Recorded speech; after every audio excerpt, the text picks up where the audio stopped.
আমি একদম pure engineering aspirant ছিলাম, জীবনে ভার্সিটি কোয়েশ্চেন ব্যাংক 10%ও সলভ করি নাই। স্টিল কোন সিক্রেটের কারণে ডিউতে 270তম হইতে পারছি সেটা নিয়ে আজকে আমরা কথা বলবো। এছাড়াও মেইনলি আজকে আমরা আমার ডিউর 10 দিন আগ থেকে শুরু করে একদম এক্সাম হল থেকে বাইর হওয়ার আগ পর্যন্ত কমপ্লিট এক্সপিরিয়েন্স তোমার সাথে শেয়ার করব।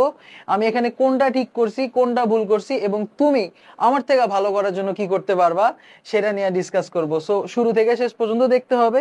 চলো শুরু করি। মোটামুটি ডিউর 1 সপ্তাহ আগে আমি একদম ডেডিকেটেড ভাবে ডিউর প্রিপারেশন নেওয়া শুরু করি। সো তখন আমি মেনলি কি কি করছিলাম, উদ্ভাসে মডেল টেস্ট দিছিলাম, বাসায় মডেল টেস্ট দিছিলাম, এই দুইটা কাজ করছি। ঠিক আছে, সো উদ্ভাসের ক্ষেত্রে আমি একটা 2 নম্বরই কাজ করছিলাম, সেটা হলো যে এমসিকিউ 45 মিনিট, রিটেন 45 মিনিট। তো সো উদ্ভাসে হলো একসাথে খাতা নেই। তো আমি কি করতাম, আমি 1 ঘন্টা, মোটামুটি 1 ঘন্টা সময় আমি এমসিকিউ দাগাইতাম, দেন আমি রিটেন লেখা শুরু করতাম। সো এটা অ্যাকচুয়ালি আমাদের ক্ষতি করছে প্রিপারেশনের ক্ষেত্রে। আর অন্যদিকে আমি মডেল টেস্ট বুক তো উদ্ভাস থেকে দিছে, এখানে জাস্ট এমসিকিউ পার্টটা করতাম, এমসিকিউ পার্টটা সময় ধরে আর কি প্র্যাকটিস করতাম, আর রিটেন পার্টটা আমি জাস্ট সলিউশন দেখে ফেলতাম। ঠিক আছে, আচ্ছা। আর ডিউর মেইন সিক্রেট কি ছিল এটা আমি আগে থেকেই জানতাম। ডিউর মেইন সিক্রেট যেটা ছিল সেটা হলো বা ফর্মুলা আর কনসেপ্ট যদি ভালো করে পারো, মুখস্থ জিনিসপাতি যদি ভালো করে পারো, তাহলে ডিউ কনফার্ম, এটা আমি জানতাম।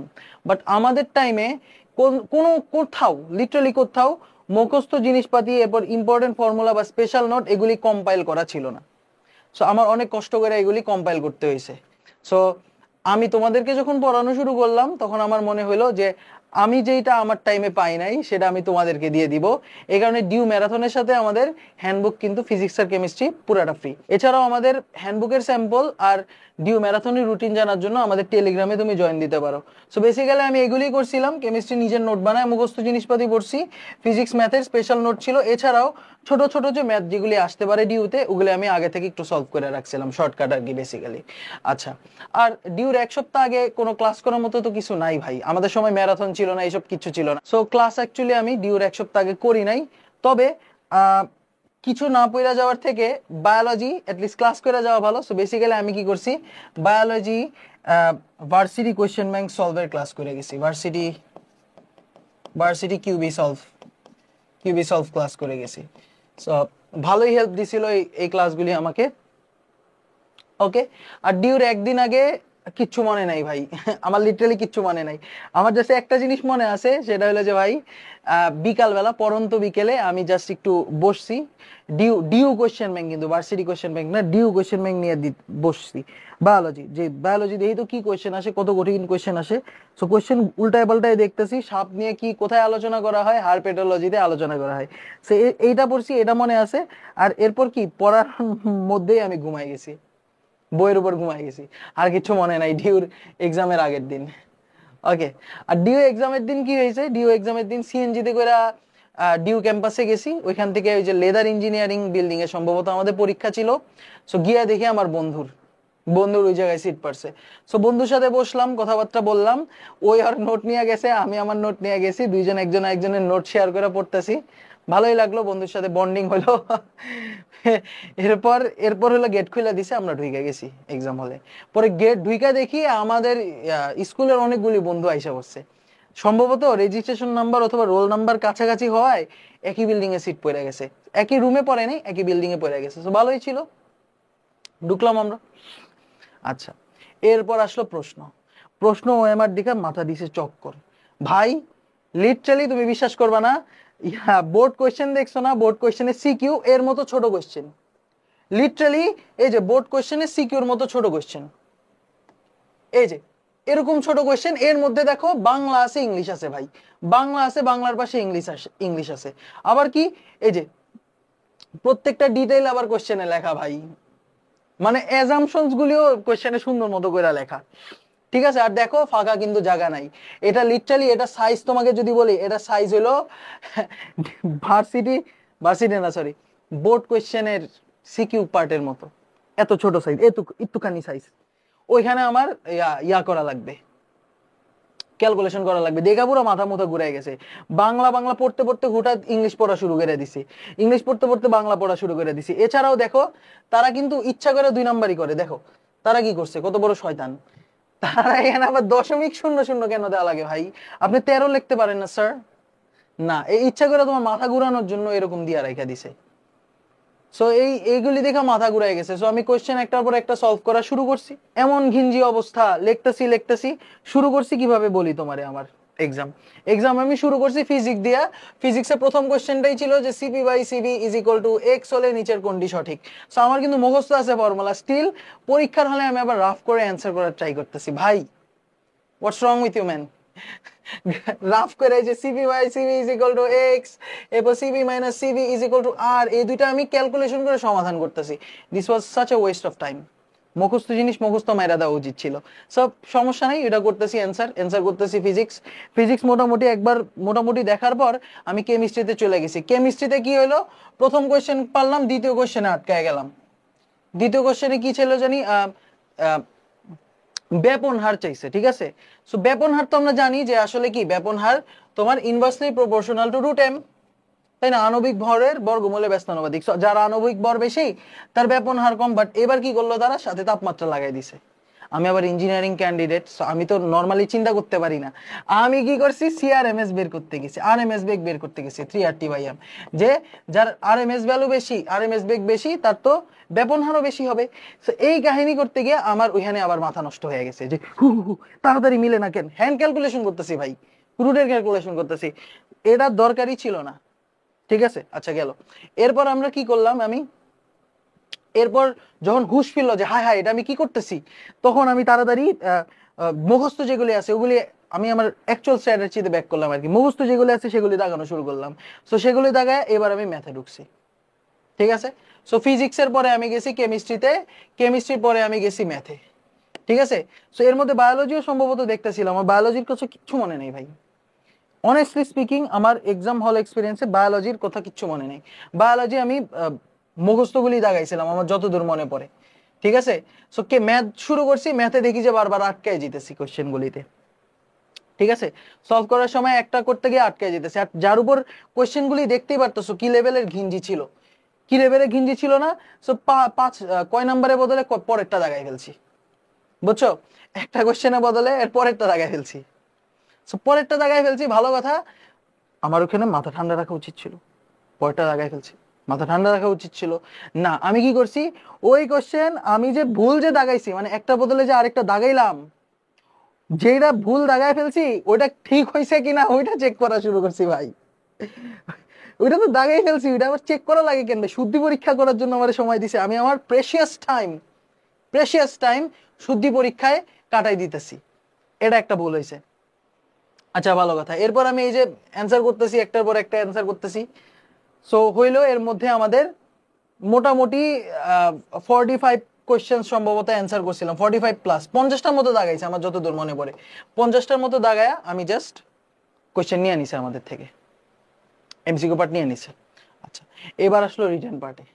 সো রিটেন পার্টেও একই অবস্থা ভাই, ভয়াবহ ঘিঞ্জি, কোয়েশ্চেন দেখা যায় না ভাই, কোনটার পর কোনটা দাগাবো এটা দেখা যেতেছে না। সো কেমিস্ট্রি পার্টটা লিখতেছিলাম, অ্যান্সার করতেছিলাম, ওই বিওডি সিওডির জিনিসপাতি ওগুলো অ্যান্সার করলাম। অ্যান্সার করে থার্ড যে কোয়েশ্চেনটা ওইটাও দেখি নেই চোখে, মানে একই কোয়েশ্চেনের 3টা পার্ট ABC থাকে না, সো থার্ড পার্টটা না সেকেন্ড পার্টটা দেখি নেই, ওখানে আবার মার খাটায় ফেলছে। পরে বাসায় এইসব কোয়েশ্চেন ধরে দেখি যে আয় হায় এই পার্টটা অ্যান্সার করি নাই, এটা তো অ্যান্সার করার কথা ছিল, এটা দেখেই নাই আমি পরীক্ষার হলে। এত ঘিঞ্জি কোয়েশ্চেন বুঝাই যায় না। সো রিটেন মোটামুটি ভালোই করছিলাম। রিটেনে আমি ফিজিক্সের ক্ষেত্রে আমি 3টা দাগাইছি, ফিজিক্স 3টা দাগাইছি, ম্যাথও 3টা দাগাইছি। ঠিক আছে, আর কেমিস্ট্রিও এখানে আমি ধরো কেমিস্ট্রি সবগুলি দাগাইছি, বাট ওই যে একটা পার্ট মিস হয়ে গেছে, আর বায়োলজি ভাই আল্লাহ, বৈজ্ঞানিক নাম ভুলে গেছি ভাই। রঘুফিস, রুই মাছের বৈজ্ঞানিক নাম কি? আমি রুই মাছের কত কিছু পড়ে গেলাম, এই সংবহন তন্ত্র, শিরাতন্ত্র, নালীতন্ত্র, কত কিছু পড়ে গেছি, গিয়া বৈজ্ঞানিক নাম লিখতে পারতেছি না, খালি মাথায় আসতেছে রঘুফিস। এনডিসি স্যার মাছ কেটে দেখাইছিলেন, ওই ভিডিওটা দেখছিলাম, আমার খালি এরই মাথায় আসতেছে, আর কিছু মনে নেই। পরে এই কোনো মতে দাগায় দুগায় আইসা পড়ছি বাসায় আইসা পরে অ্যান্সার মিলাই দেখি যে যেটা নিয়ে সবচেয়ে বেশি ভয় পাইতেছিলাম বায়োলজিতে MCQ তে সবচেয়ে বেশি পাইছি। বায়োলজিতে হিসাব করে দেখলাম যে 12টা কোশ্চেন অ্যান্সার হয়েছে।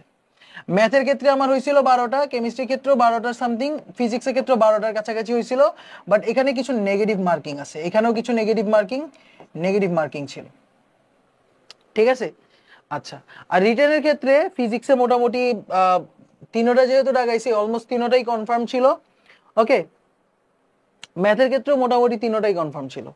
ওকে, একটা কোশ্চেন দাগাই নাই, অ্যান্সার করিনি, এটা বড় ছিল এই কারণে অ্যান্সার করি নাই। এটাই ছিল আমার রিটেন এক্সপিরিয়েন্স। এরপর বাসায় এসা রেস্ট নেই, ঘুমাই। সো 1 মাস পর রেজাল্ট দিলে দেখা গেল আমি 270তম হয়ে বসে আছি। আমি মার্কস সবচেয়ে বেশি পাইছি হলো বায়োলজিতে, বাট বায়োলজি রিটেনে যেহেতু খারাপ করছি, ওভারঅল মার্কস বায়োলজিতে কম আসছিল। And this was my experience. And আমি এখানে ঠিক কি করছি, ভুল কি করছি, চলো এটা নিয়ে আমরা ডিসকাস করি। সো সবার আগে ভাই, 2 নাম্বার পদ্ধতিতে আমরা কি করছি, মডেল টেস্ট দিছি। এটা তুমি করতে পারবা না ভাই, একদম সততার সাথে মডেল টেস্ট দাও, সততার সাথে পরীক্ষা দাও, সততার সাথে অ্যান্সার করো, তাহলে তুমি অ্যাকচুয়াল পরীক্ষার রিভিশন হয়ে যেতেছে, ঠিক আছে। আর নেক্সট যেটা ভাইয়া, মডেল টেস্ট বুক সলভ করছি, শুধু এমসিকিউ পার্টটা, এটাও একটা ভালো কাজই ছিল, কোনো সমস্যা নেই। নেক্সট বা ফর্মুলার কনসেপ্ট রিভিশন, এই যে এটাই তো মেইন সিক্রেট, সো চান্স তো পেয়ে গেছি আলহামদুলিল্লাহ। সো ফর্মুলার কনসেপ্ট রিভিশন দিবা। এক্ষেত্রে তোমার যদি নিজের নোট না থাকে, অবশ্যই ভাই আমাদের সাথে যুক্ত হয়ে যেতে পারো। 299 ইটস, মানে ভার্চুয়ালি দিস ইজ ফ্রি বলতে গেলে, ঠিক আছে। আচ্ছা, আর কেমিস্ট্রি জিনিসপাতি পড়ছি, কেমিস্ট্রির উপরও আমাদের একটা মুখস্থ ক্লাস থাকবে, ওই মুখস্থ ক্লাস তুমি করে ফেলতে পারবা। জাস্ট একটা ক্লাসে কমপ্লিট মুখস্থ যত জিনিসপাতি আছে সেগুলো আমরা দেখে ফেলবো। আচ্ছা, আর ফিজিক্স ম্যাথের ক্ষেত্রে আমি ওই যে ফর্মুলা আমার নোট ছিল ওইটা পড়ে গেছি, ছোটখাটো স্পেশাল ম্যাথ করে গেছি। এছাড়াও ভার্সিটি শর্টকাটস ছিল আমার, ভার্সিটি শর্টকাটগুলি পড়ে গেছি। ওকে, সো ভার্সিটি শর্টকাটের উপর আমাদের একটা ফ্রি নোট আছে, ওই ফ্রি নোটটা দেখে ফেলো, ওইটাও আমাদের টেলিগ্রামে পাওয়া যাবে, ঠিক আছে। আচ্ছা, এই কয়টা জিনিস মোটামুটি ভালোই ছিল, জাস্ট এই চোরাই পদ্ধতিটা মডেল টেস্ট দেওয়া ঠিক হয় নাই। আর ক্লাসেস ভাই, ক্লাস করা যাবে না ভাই, পরীক্ষার আগের দিন 10 ঘন্টার ক্লাস দিচ্ছেন ভাইয়াটি 10 ঘন্টার ক্লাস দিচ্ছেন, 10 ঘন্টার ক্লাস করা ঠিক হবে না। পরীক্ষার আগের দিন তুমি শুধু নিজের নোটটাও যদি পড়ে যেতে পারো তাও অনেক, পরীক্ষার আগের দিন ক্লাস করা লাগবে না, ঠিক আছে, নোট পড়ে যেতে হবে। আচ্ছা, ঠিক আছে। আর day before exam actually don't stress, main জিনিস হলো স্ট্রেস নেওয়া যাবে না, ঘুম দিতে হবে, ভালো একটা ঘুম দিতে হবে, তাহলে তুমি ভালো করতে পারবা, ঠিক আছে। আর বিফোর এন্টারিং হল এখানেও তেমন কিছু নাই, মেইনলি আমার যেটা জানা লাগবে এক্সাম স্ট্র্যাটেজি। আমার এক্সাম স্ট্র্যাটেজি ছিল এলোপাথারি, যেটা সামনে পাইছে এটা দাগাইছি। সো এর কারণে কি হয়েছে, কনটেক্সট সুইচিং নামে একটা জিনিস কি জানো, যে এইখানে আমি তাপগতিবিদ্যার একটা কোয়েশ্চেন সলভ করতেছি, দেখে আমি আবার কেমিস্ট্রির অর্গানিকে চলে যেতেছি, অর্গানিক থেকে আমি আবার লাভে রহিতা মাসের চ্যাপ্টারে চলে যেতেছি। এর কারণে কি হয়, ব্রেনের উপর কিন্তু হিউজ অ্যামাউন্ট অফ চাপ পড়ে।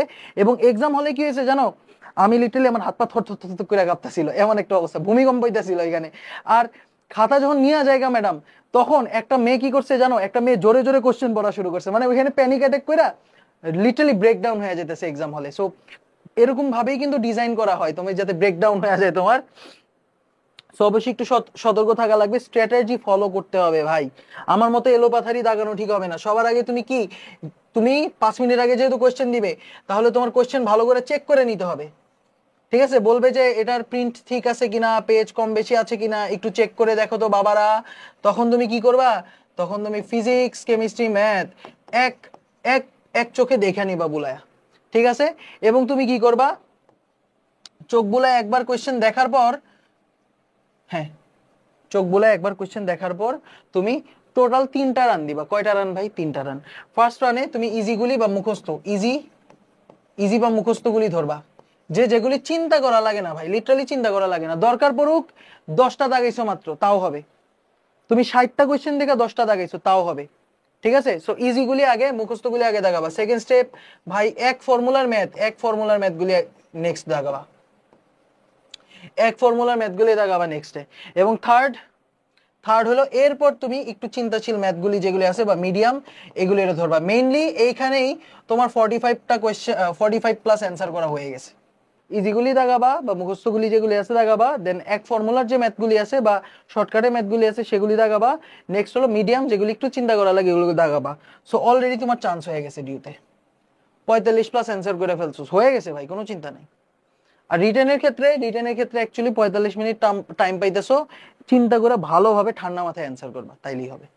ঠিক আছে, তো এই ছিল আমাদের অ্যাডভাইস এই 10 দিনে। তাহলে অবশ্যই সময় নষ্ট করা যাবে না, ঠিক আছে? So thank you so much সবাইকে। আবারও আমাদের ম্যারাথনে যুক্ত হইতে পারো আমাদের সাথে। Thank you so much. আসসালামু আলাইকুম।